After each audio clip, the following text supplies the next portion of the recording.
The design of this house is a total disaster, but I actually love it. It's a disaster because you look at all these shapes, you look at all these materials that don't really go well together. Everything seems to be completely random.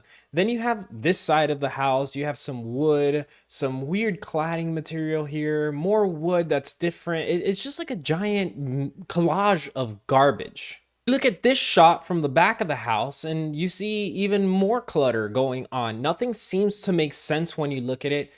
And at first, it really drove me crazy because when I look at architecture, I like to have a sense of organization. I like things to be packaged neatly, nicely. I like a little bit of symmetry here, perhaps some transformation.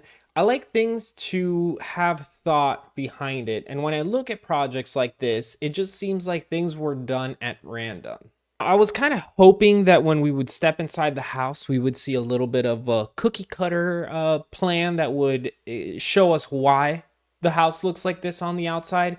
But actually, it was even crazier in the interior. This shot right here is what I'm talking about. This shot makes less sense on the interior than anything that we saw on the exterior. Not to mention moments like this where you have all this texture going on, everything is clashing together, and the space just looks so dark. I mean, what exactly is going on here? Well, you see, the concept of this home is all about making spaces that feel interesting to explore. The idea was to almost symbolize like a walk through the meadows or through the forest where everything is set up kind of natural and random. In a forest, you don't have like a flat ceiling over you, you have a canopy of trees, and that canopy is irregular. And so that's where the idea for this ceiling comes. They wanted to mimic that irregular shape. All these materials that don't seemingly relate to each other all clash together in one moment, just like you would find in a forest, to create an experience. When you look at the floor plan, it becomes apparent that they use multiple routes of circulation. In other words, to connect one space to another space, what they did was that they had multiple routes to get to these spaces. The idea behind this was to first create each space to be a destination. Just like you would when you're on a hike, you are trying to get somewhere, and then when you finally get there, it's nice and open and you've reached your goal.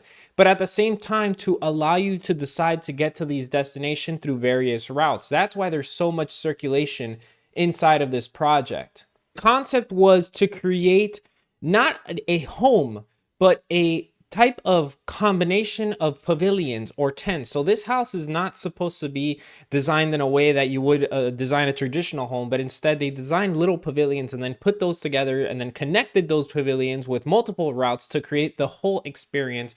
Basically having your own abstract forest in your own house, or that is your house.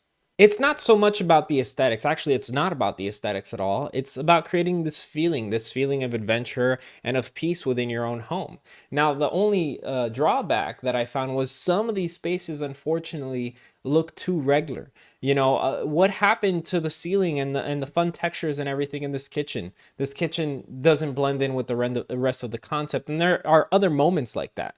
The reason why it's dark, something that I hated about this house at first, is because just like in the forest, you don't have a flash of light that illuminates you. No, light enters the forest through the canopy at very specific moments because of the design of the canopy.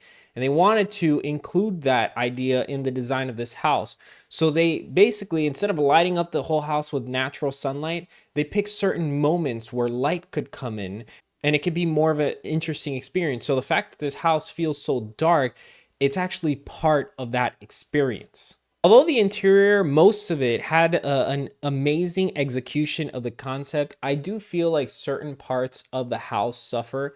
This begins to look very contemporary. It doesn't reflect that randomness of the interior with all the different textures. They do have different materials here, but the textures are not there, and therefore it feels fake on the outside. It doesn't feel like they were able to achieve the concept that they achieved in the inside of the house.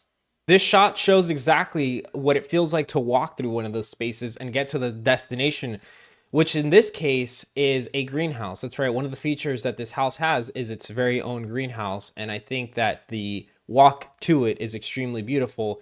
And not to mention some of the details on joining the wood to the concrete is completely exceptional. And I gotta tell you, moments like this are phenomenal. I could just imagine taking a bath here, how amazing that would feel. Again, my only negative comment about this space specifically is that it feels more like a chapel rather than a forest or a meadow. It feels a little bit more holy than peaceful, if that makes sense. Honestly, this randomness that we're seeing here is something that would usually drive me crazy. But because of the concept of this house being about the experience, I think this is one of the most powerful moments in the whole project. And I wish this would have been replicated throughout the whole entire project instead of just certain small moments, especially with how big their concept was. The name of this project is Dove. It's located in Toronto and it was designed by a group of architects called Agathom. That name Agathom is just a combination of the middle name Aga of one of the founders and Thom, which is the last name of the other.